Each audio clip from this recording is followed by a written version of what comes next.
So, I just wanted to make a little video for fun. I was kind of inspired by a conversation I had on Facebook recently about primality testing to make this. And I thought it'd be fun to make a video just playing around in Python a little bit and maybe showing some interesting number things. So, as I'm sure everyone that's watching this video knows, a prime number is a number that can only be evenly divided by itself or 1. And so it's kind of interesting. We might want to know when a number is prime and when it's not. And so a primality test is something that will tell us if a number is prime or not. What I'm going to show in this video is I'm actually going to show 2 different primality tests, and they're both probabilistic primality tests. If you apply the test to either of these tests to a prime number will always pass. A composite number will almost always fail, but occasionally a composite number will get through. So the first of these is based on a fact about numbers, about prime numbers, called Fermat's little theorem.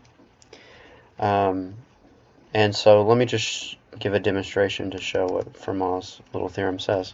If we take some prime number, 67, and we compute 2 to the power of 67 minus 1 mod 67. So I'm multiplying 2 by itself 66 times to get this number, and then I am dividing by 67 and seeing what the remainder is. And for any prime number, the result is 1.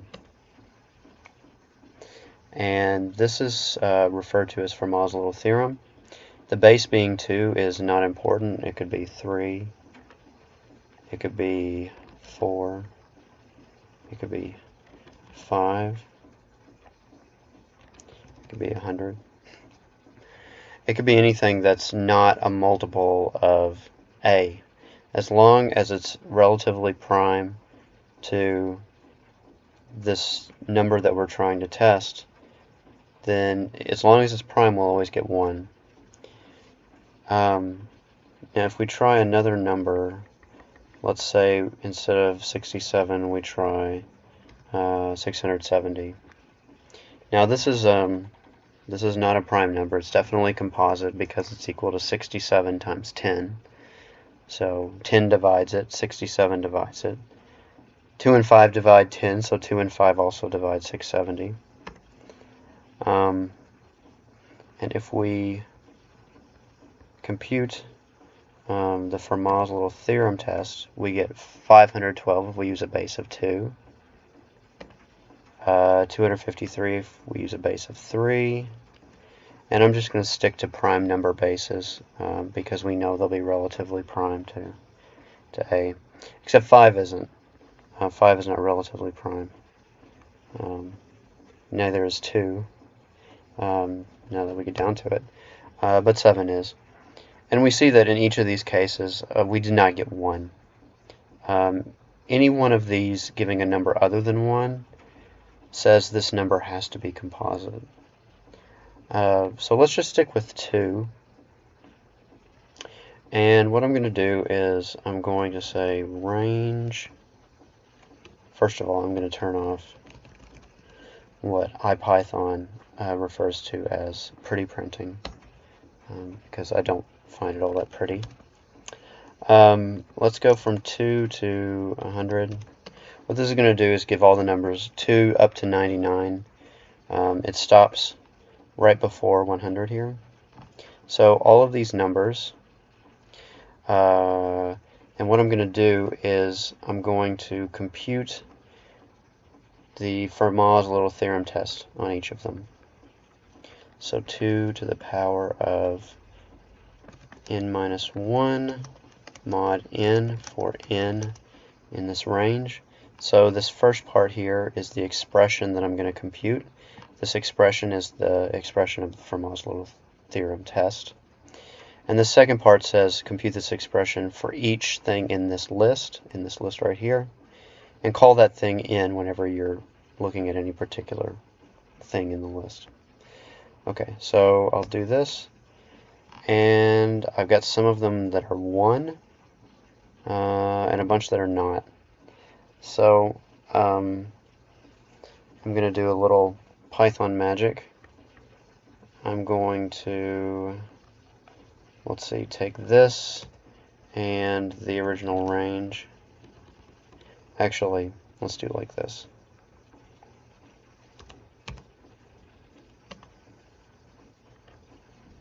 I want the entries in here to be a tuple. The first one to be the first element in the tuple to be the actual number that I'm computing Fermat's little theorem test on, and then the second one to be the result of Fermat's little theorem test.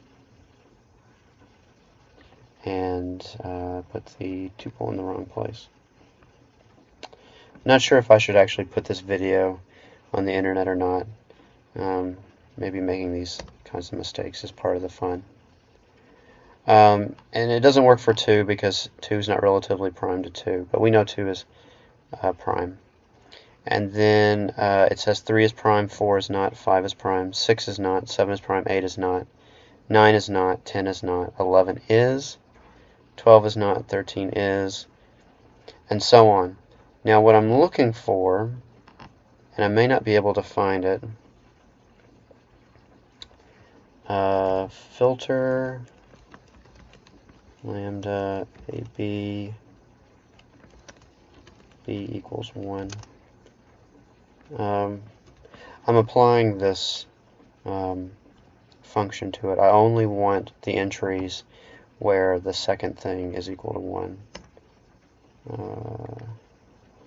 And I need to make the input to lambda a tuple.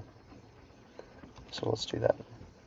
Okay, so what it says are my primes are 3, 5, 7, 11, 13, 17, 19, 23, 29, 31, 37, 41, 43, 47, 53, 59, 61, 67, 71, 73, 79, 83, 89, and 97.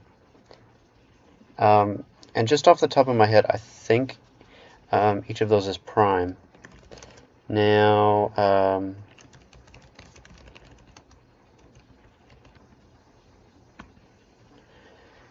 one of the libraries that Anaconda has bundled is called SymPy, and has a lot of useful mathematical stuff in it. So there's a function in it called isPrime, and I can actually apply that to each thing in this list.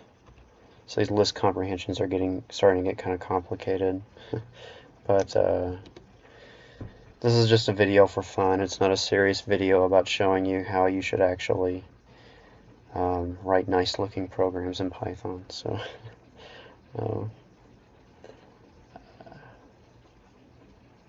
isPrime, let's call it x for x, y in this thing, and make that a list. And we in fact see that all of them are primes. So let's go up to 1,000 and see if we hit any. Are there any falses? Oh, there's a false. Okay, so what was the number?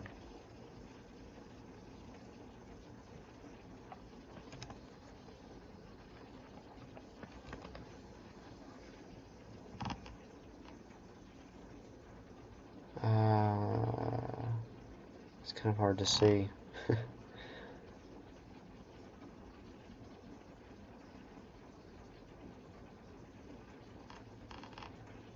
Okay, here's one false. 561. So 561, did I import factor in? No. So factor in is another function that's in the SymPy library.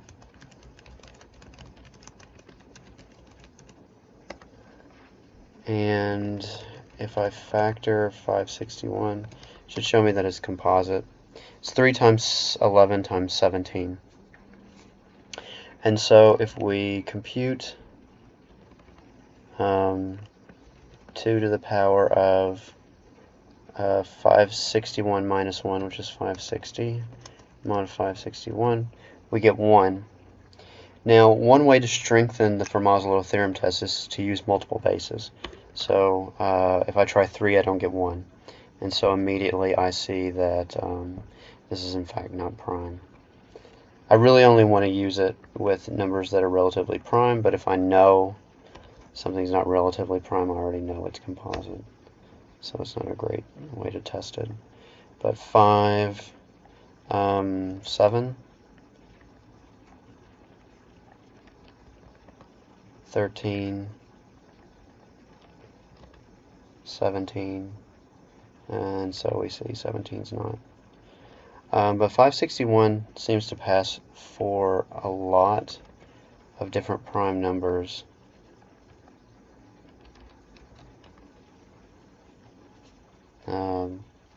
And so this is a number that could sneak past this primality test. So this was a very simple test. Are there any numbers, other numbers that we can see that we can try this out on? False. Let's see. Can I do this? Yeah. 341. Okay, so 341 is another one. A equals 341. 2 to the power of 341 minus 1, mod 341 is 1. What about 3? No. And factor int 341 is 11 times 31. And so we see that just using 2 different bases, just the first 2 prime numbers, we were able to detect that this one was composite. So it does in fact strengthen this test. But there's another way to strengthen it, and this results in what's called the Miller-Rabin test. So let me talk about how that works. Actually, let's try to get a larger prime number first. So what I'll do is I'll type in a bunch of numbers, and I'll make sure that it's an odd number by putting a 1 on the end. B.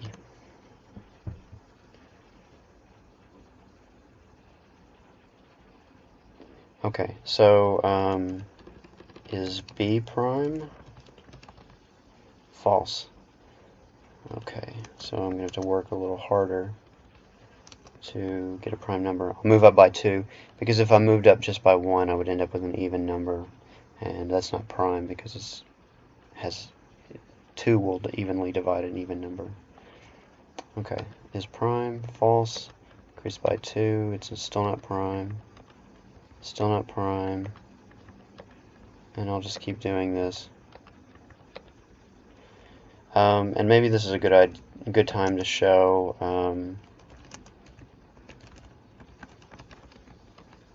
a little bit of Python programming. I'm going to continue to add 2 that says while is prime returns false, so while it's not prime. And this is a little lesson in showing that it's, if you name your functions nice things, you can write something that looks almost like English. So while it's not prime, I'm going to increase it by 2. And I'm just going to run this, and it stops fairly quickly. And we've got this as our value of b that is a prime number. 2 to the power of b minus 1. And so this is going to give us a little bit of trouble, because this b is a really large number, and so computing the exponent and then computing the remainder when you divide by b, and actually the fans on my computer are speeding up as I'm doing this, because it's doing a lot of work to try to compute that number, so I'm just going to break out of it. Newer versions of Python have this function built in called pow, and so what it's saying is compute 2 to the power of b minus 1, but there's this optional third argument, and it tells it to compute the exponentiation in arithmetic modulo b. And if you know that you want to compute it modulo b, then you can compute this exponentiation very efficiently. So in fact, I do it like this, and you see right off the bat that it's equal to 1. Okay, maybe I should do a video sometime about how to do that sort of what's called modular exponentiation, how it can be done very efficiently. It actually takes on the order of the number of digits in b minus 1 in this exponent to do modular exponentiation, which is really efficient. So we see that we get 1, which we expect for a prime number, and 3, and 5, and so on. So this will be a convenient number for us to use when we want to check our stronger primality test. And I'm going to give us another number, 1105. Now you should be able to tell just by looking at 1105 that it's not, say right in the middle of making a video. Somebody talks to me on Facebook. So 1105 is not prime, obviously, because the last digit is 5. So it's divisible by 5. So we can actually see that it's not a prime number. However, if this is one of these numbers that if we try to compute the Fermat's little theorem test with any base that's relatively prime to c, so 2, 3, 5, 5 doesn't work because it's not relatively prime, but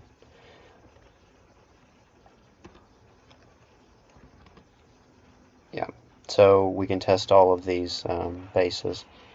And as long as it's not a multiple of 5, 13, or 17, it's going to give 1. This is called a Carmichael number, and it's a number that is very good at eluding the Fermat's little theorem test. And we might say, well, all we had to do was test primes until we got to 5, 13, or 17. But if this was a number that was the product of very, very large primes, then we would have much more difficulty in computing, finding a base where it didn't give us a result of 1. It didn't pass the Fermat's little theorem test. And these are Carmichael numbers. So this will also be a convenient number to test out our stronger primality test on. So let me get to the actual primality test. What is it? Well, let's start with our b. So whenever we were computing 2 to the b minus 1 mod b, we were really well, let's look at the factorization of b minus 1. This one doesn't work very well because it only has one factor of 2. See, this lack of planning is what makes this video fun. So should I try to find another number? Yeah, let's get another number that has more factors of 2 so we can actually see. So I'm going to have to increase b by 2. And why is it waiting? Okay. So we've got another number, and we'll compute this. Okay, so it's got 2 factors of 2. That's nice. Should I go with that, or should I get another one? It's not that the result is any different if there are a lot of factors of 2. That one took a little longer. We found a pretty large prime gap there. It's not that the results are any different if there are more factors of 2. It's just that it's more fun to see when you can compute this thing for. Let's see. Got it again.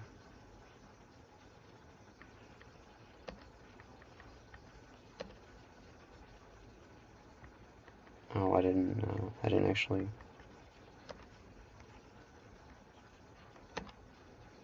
compute one, did I? Okay. So, oh, this is interesting. It's got a factor of 2, 2 factors of 3, 5, 7, and then some gigantic prime. I think that just, these kind of things are they're kind of cool.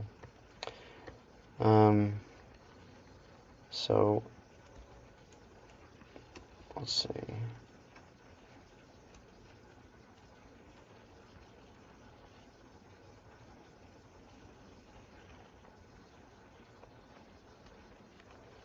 Let's include this part in the block of code that I'm doing, and this will give me the next prime.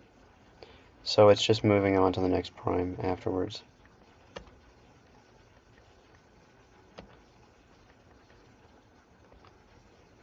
And by God, I'm going to get one with 3 factors of 2 if it kills me.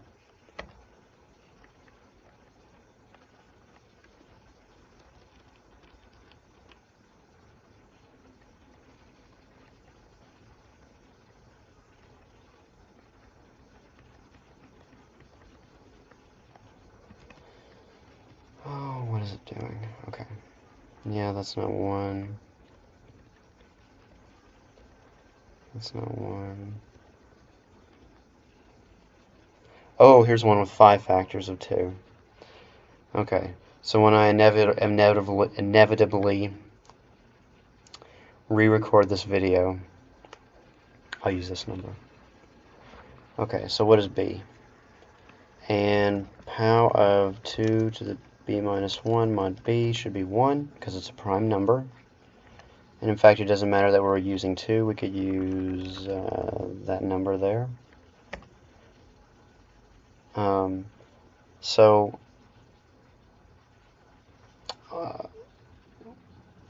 when we're computing 2 to the b minus 1, what we're really computing is 2 to the, and then it's going to be the factorization right here. So 2 times 2 times 2 times 2 times 2. That's our 5 factors of 2.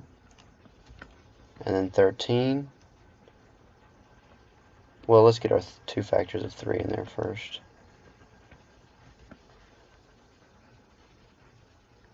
And then times 13 times 69481 times 903323.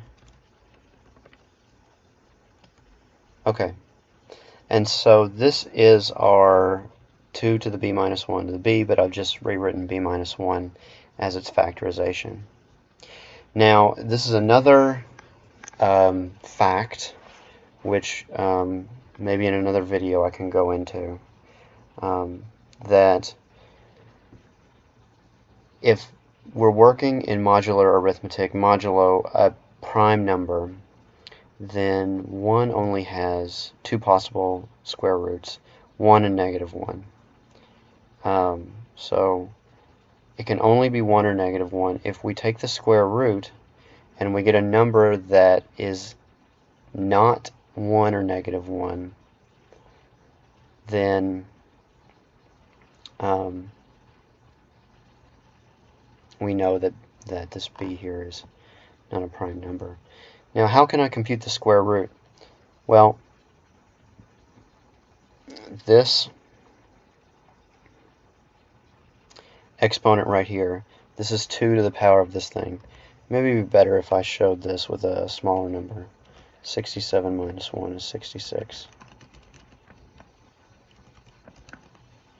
So this one only has one factor of 1, but that's okay. So when we applied Fermat's little theorem test to 67, what we were really doing is 2 to the 2 times 3 times 11 mod 67. And by the rules of exponentiation, this is equivalent to taking that 2 out of the exponent and moving it, and we're actually squaring this thing. And you know, maybe you want to take a second to just convince yourself of that, but that's this squared is this times this. So we have these exponent of 3 times 11, and then we're multiplying that by something with an exponent of 3 times 11. So there's 2 copies of that. So it's actually just 2 times this. So we get the same thing. I mean, doing it modulo 67 maybe is not as nice as seeing the result like this. But it's the same number. And so now that we have it in this form, we can compute the square root by just saying, well, instead of computing this thing squared, just compute that thing without the squaring. And we get the square root.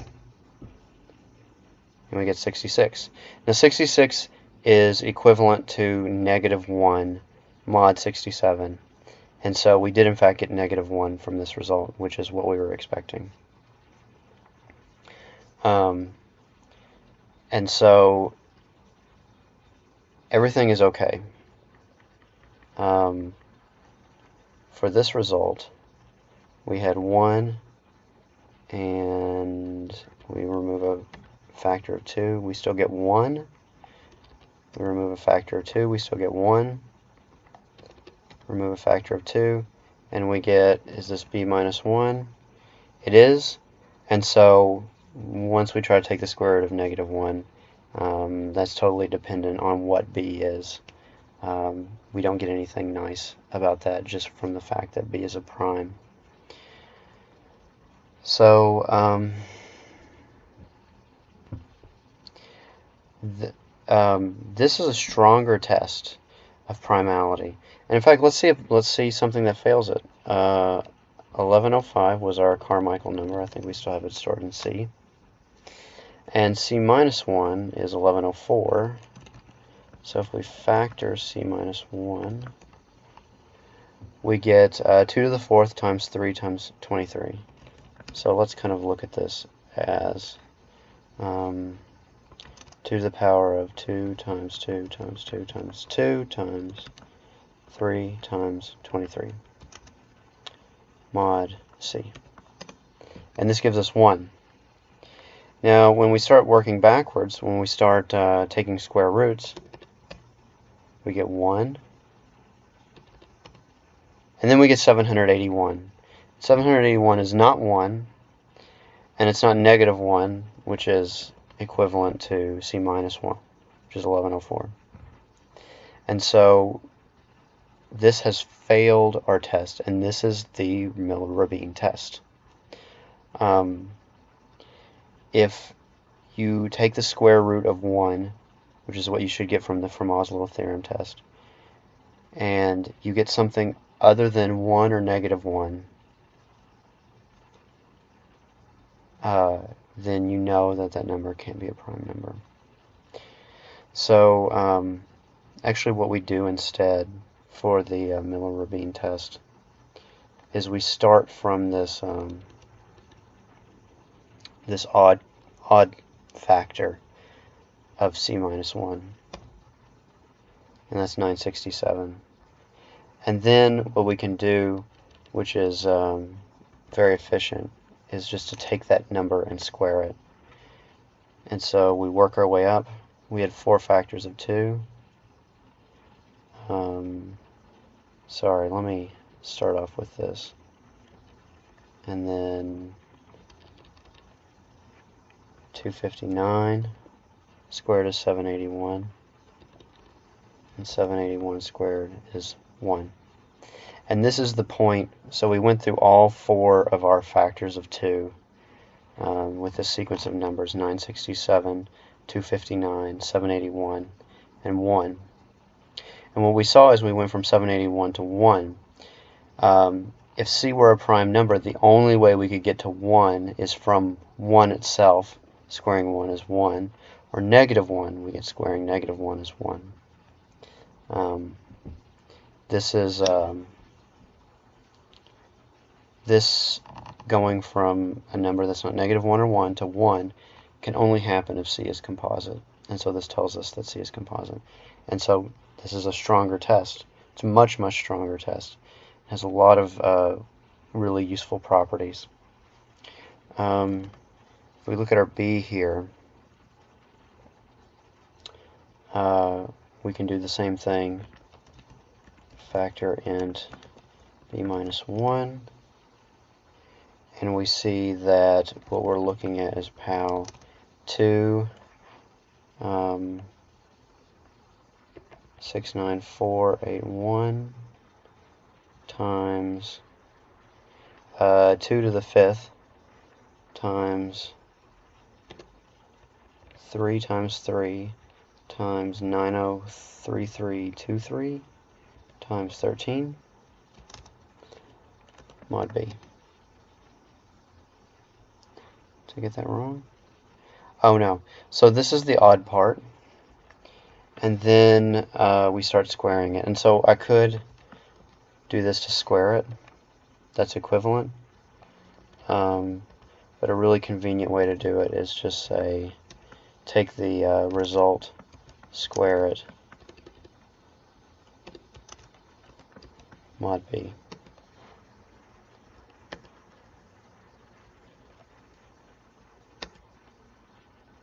And so once we hit negative 1, we know the next one's going to be 1, and then continue to square it, and we get 1, 1, 1, 1, 1, over and over.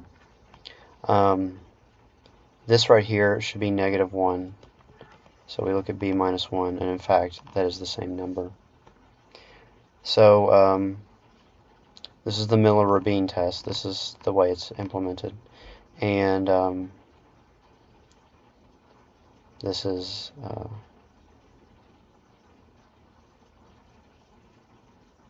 how to do it, how it's implemented, how it works, how to think about it. For some reason, I just got really sleepy, so I'm going to stop recording now. Thanks for watching.